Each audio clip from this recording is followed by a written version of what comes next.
Homilia diária. Olá, minha família de oração, salve e paz e que Deus abençoe. Aqui é Giovanni Medeiros e vamos agora meditar a liturgia de hoje. Mas antes, vamos uma pequena oração. Ó Espírito Santo, refúgio dos pecadores, tenho consciência das minhas falhas e dos meus erros. Muitas vezes me afasto de vós através do pecado. Eu tenho me afastado de meus irmãos e irmãs e tenho até deixado que sentimentos de rancor e mágoas povoem o meu ser. Eu quero passar esse dia sentindo a vossa força de perdão e buscando ser perdão para aqueles que me cercam. Que eu possa experimentar a graça do perdão em sua plenitude e saber quanto é bom viver sendo perdão para os outros. Vinde, Espírito de perdão. Vinde, Espírito de perdão. Ao Senhor nosso Deus pertence a misericórdia e o perdão. Deuteronômio capítulo 9, versículo 9. Hoje, na primeira leitura de Atos dos Apóstolos, os apóstolos defenderam-se com a valentia diante do tribunal. Essa valentia nasce da liberdade da fé. Os seus adversários encontraram-se em nítida dificuldade. Pretendiam ocultar fatos cuja força se impunha. A cura do coxo, o que Pedro e João viram e ouviram. Estavam num beco sem saída. Os acusados eram discípulos de Jesus, gente simples e sem cultura, mas homens seguros e valentes, que acusados se tornam acusadores, intérpretes da Escritura e pregadores. Para maior complicação, tinha a seu lado aquele que fora curado pela invocação do nome de Jesus. Era preciso realmente refletir seriamente. Refletiam e resolveram impor silêncio a Pedro e a João, proibindo-los com ameaças de falar doravante a quem quer que seja, nesse nome, Jesus. Mas como obedecer a uma ordem tão absurda, dizem eles? Por isso, Pedro responde: julgai vós mesmos se é justo diante de Deus obedecer a vós primeiro do que a Deus. Quanto a nós, não nos pode deixar de afirmar o que vimos e que nós ouvimos. Os apóstolos estavam realmente conscientes de que falar da morte e da ressurreição de Jesus era vontade de Deus, era o mandato divino. Por isso, não era possível obedecer às autoridades judaicas. Não havia ordens nem ameaças capazes de os fazerem calar, porque a força lá do alto, a força irresistível de Deus estava com eles.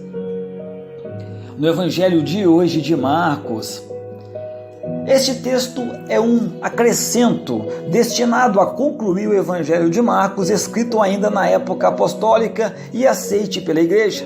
Marcos capítulo 16, versículo 7.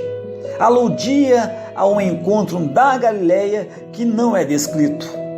Por isso que é aceite a hipótese de que o primitivo epílogo se tenha perdido, sendo substituído pelo que agora temos. Isso mesmo, de Mateus capítulo 28, versículo 16 e 20, e também João capítulo 21, versículo de 1 a 4.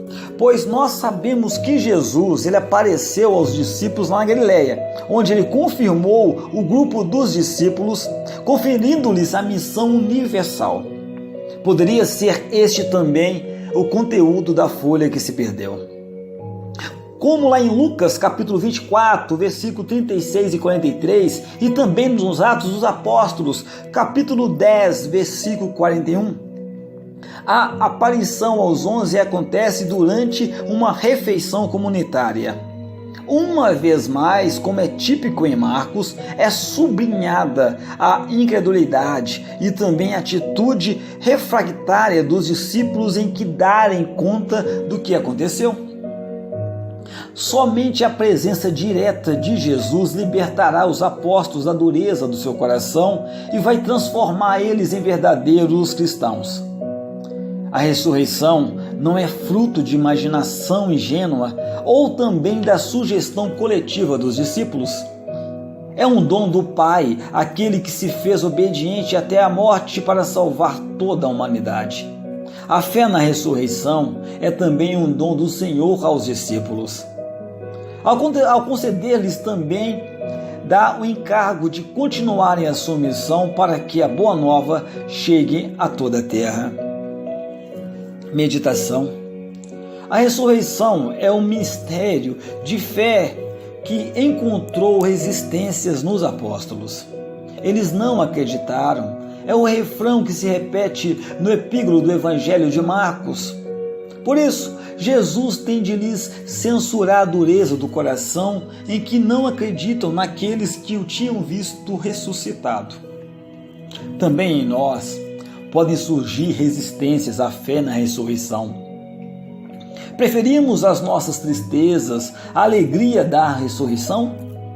Isso pode parecer estranho, mas é assim porque a alegria divina nos eleva enquanto nós preferimos permanecer nas nossas preocupações, nas nossas tristezas, nos nossos interesses humanos. A tristeza leva-nos a ver as coisas na obscuridade do nosso amor próprio, das nossas ilusões e não à luz divina da ressurreição. Por isso é que um autor cristão lá do século II escrevia: desapegai-te de ti mesmo, renuncia à tristeza, porque a tristeza é a mãe da dúvida, é a mãe do erro. Na primeira leitura, Pedro e João utilizam um argumento que precisamos de redescobrir hoje, redescobrir agora, pois diante das prepotências do mundo em que nós vivemos, quantas e quantas vezes os meios de comunicação social e outros meios omnipotentes tentam nivelar o modo de pensar e também de avaliar típico dos cristãos pelo baixo nível do consumismo e dos horizontes exclusivamente intramundanos. A identidade cristã, ela sofre agressões cada vez mais claras, ainda que muitas vezes também desumanas, que querem fazer passar por normal, querem fazer por óbvio o que não passa de comportamentos detestáveis. Por isso em nome da superior vontade de Deus, que havemos de travar um verdadeiro combate cultural, para desmascarar o perigo da homologação pagã. Mas o combate cultural pressupõe o combate também espiritual, em nome de uma fonte de experiência com Cristo. Não se pode calar a experiência da salvação, a experiência de ser amados por Deus, a experiência de ser acompanhados na vida pelo amor de Deus. Trata-se realmente de um testemunho aberto e também corajoso, que nada, que jamais quer impor, mas que também não aceite imposições para esconder o que tem de mais precioso, a experiência do ressuscitado.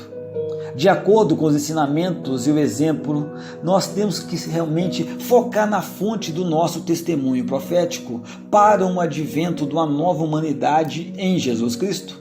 Iniciada com a ressurreição, é o coração de Cristo e também a sua Eucaristia. O Evangelho diz-nos que foi com o encontro com o Senhor ressuscitado e a celebração da Eucaristia que eles, em primeiro lugar, encontraram a força para o testemunho, mesmo nas mais duras circunstâncias. Oração.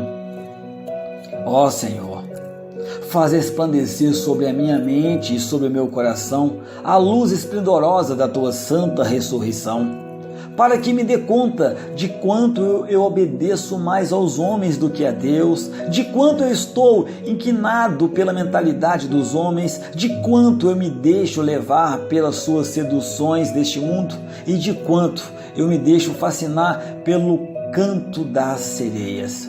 Ilumina as profundezas do meu ser, os recantos obscuros da minha personalidade, os pontos menos conscientes do meu sentir, para que possa os revê-los e rever o modo como eu me coloco diante da mentalidade dominante. Dai-me a coragem dos apóstolos para que, vencendo todos os obstáculos, testemunhe o teu nome diante de todos e todas as circunstâncias. Amém, Senhor. Amém. Compreensão. São Marcos, ele era hebreu de origem e de raça sacerdotal de Arão. Era da Galiléia, pátria de São Pedro, do qual foi o intérprete e também companheiro. Fazia parte dos 72 discípulos, mas, no dizer de Santo Epifânio, retirou-se dos muitos outros quando nosso Senhor disse: se não comerdes a minha carne, não tereis a vida em vós. Mas São Pedro converteu-o e reconduziu-o a Jesus depois da ressurreição. Ligou-se a São Pedro e permaneceu sempre penitente com ele. São Pedro chamando o seu filho na sua primeira epístola. Está lá no capítulo 5, versículo 13. Seguindo o chefe dos apóstolos, nas suas viagens apostólicas, serviu-lhe de intérprete, de secretário e também de catequista. Acompanhou a Roma e depois das pregações do apóstolo, a multidão perguntava a São Marcos explicações e notas. Esta foi a origem do seu evangelho. Serviu-se, aliás, do São Mateus ou de uma recolha primitiva de discursos do Salvador, na qual São Mateus se teria também inspirado. Escrevendo São Marcos sob a direção de São Pedro, tem conta da humildade do seu mestre. Ele relata longamente a tríplice negação do apóstolo e não cita o que o nosso Senhor diz em louvor do príncipe dos apóstolos, quando este o reconheceu como filho de Deus. Meu amado e minha amada, vamos repetir hoje, frequentemente, viver a palavra que está lá em Marcos, capítulo 16, versículo 15, que diz: proclamai o evangelho a toda criatura. Repito, proclamai o evangelho a toda criatura.